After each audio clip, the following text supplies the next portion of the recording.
प्रणाम गोर लागे छिए तोरा सबके पैर छूके प्रणाम करे छिए। सब लोग ठीक छो? यहाँ उपस्थित है हमारे सभी नेता। पहले हम आपका आभार प्रकट करेंगे जो मेरी मां बहनें यहाँ पर बैठी हैं, क्रांतिवीर कर्मी जो युवा साथी हैं यहाँ, और जो इतिहास है मेरा।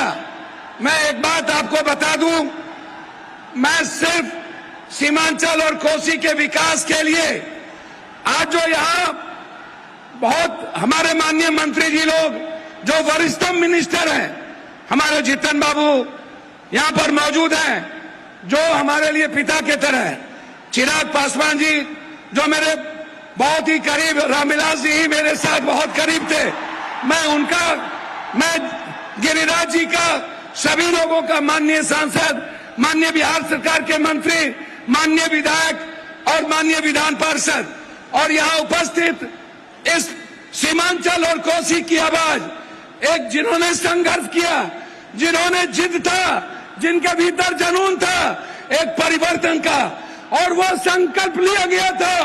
आज वो संकल्प की जीत है, सीमांचल की जनता की जीत है, कोसी की जनता की जीत है, और उसके लिए हम आदरणीय एक ऐसे प्रधानमंत्री जी, एक ऐसे ईमानदार मुख्यमंत्री जी, माननीय नीतीश कुमार जी, माननीय प्रधानमंत्री जी का मैं स्वागत करता हूं। मैं धन्यवाद देता हूं दिल के गहराइयों से कि आपने हमारे सपनों में साथ दिया, आप हमारे उम्मीद के साथ खड़े हुए, और आप हमारे विश्वास की ताकत बने। आपका अभिवादन, आपका अभिनंदन। जब जब विकास में आप सहयोग करेंगे, पप्पू यादव विकास में आपके साथ खड़ा होगा, ये मैं आपको वादा करता हूं।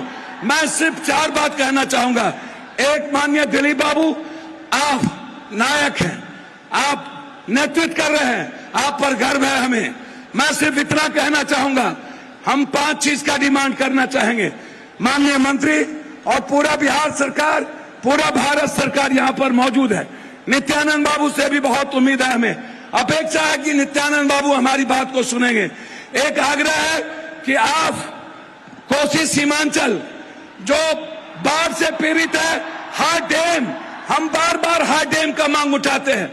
आप इस कोसी सीमांचल के बाढ़ से मुक्ति के लिए हार्ड डैम पर, नित्यानंद बाबू आपकी ताकत है, आप होम मिनिस्टर हैं, हार्ड डैम कई बार आप बोल चुके हैं, हम हार्ड डैम आपसे डिमांड करेंगे। नित्यानंद जी और हमारे केंद्रीय मंत्री जी से आग्रह करेंगे कि हम चाहते कि हम सिर्फ विकास चाहते हैं। कोसी सीमांचल हमेशा दूर रहा है, इसीलिए मैं आपसे आग्रह करना चाहूंगा, पूर्णिया या कोसी में एक एम्स का निर्माण आपके द्वारा जरूर घोषित हो। यह सीमांचल की जनता एक एम्स चाहती है, ये मैं आपसे चाहूंगा। तीसरी चीज आपसे मैं चाहूंगा, पूर्णिया उपराजधानी बने, पूर्णिया हाईकोर्ट बेंच बने, ये पूर्णिया की जनता चाहती है। मैं बहुत डिमांड नहीं करूंगा, लेकिन यह हमें गर्व होगा कि आप सब लोग इस पूर्णिया की जनता की आवाज के सहयोग बने। मैं इन्हीं शब्दों के साथ एक आग्रह करूंगा आपसे कि पूर्णिया में एक इंटरनेशनल स्टेडियम की घोषणा हो, एक ऐसा स्टेडियम जो भारत में आके खेले। मैं इन्हीं शब्दों के साथ मैं पुनः आपसे यह आग्रह करते हुए कि आपने मखान पर और तिलकुट पर 18% और मखान पर अब 5% आपने जीएसटी लगाया है। भीख मांगते हैं कि मखान जो मेरी ताकत है, आप कम से कम मखान पे 10 फैक्ट्री, और मक्का जो हमारी जीवन की ताकत है उस पे 10 फैक्ट्री, मखान और तिलकुट पर आप जीएसटी खत्म कर दें। इन्हीं शब्दों के साथ आपका पुनः पूर्णिया के धरती पर अपने प्रधानमंत्री जी का एक सांसद होने के नाते, एक बेटे होने के नाते, मैंने राजनीति नहीं देखी, मैंने विकास देखा। नीतीश बाबू और प्रधानमंत्री जी का अभिवादन, उन्हें कोटि कोटि धन्यवाद। पूर्णिया की जनता की ओर से उनका अभिवादन, अभिनंदन, स्वागत। बहुत बहुत धन्यवाद। मैं आपको प्रणाम करता हूं। बहुत बहुत बहुत धन्यवाद पप्पू यादव।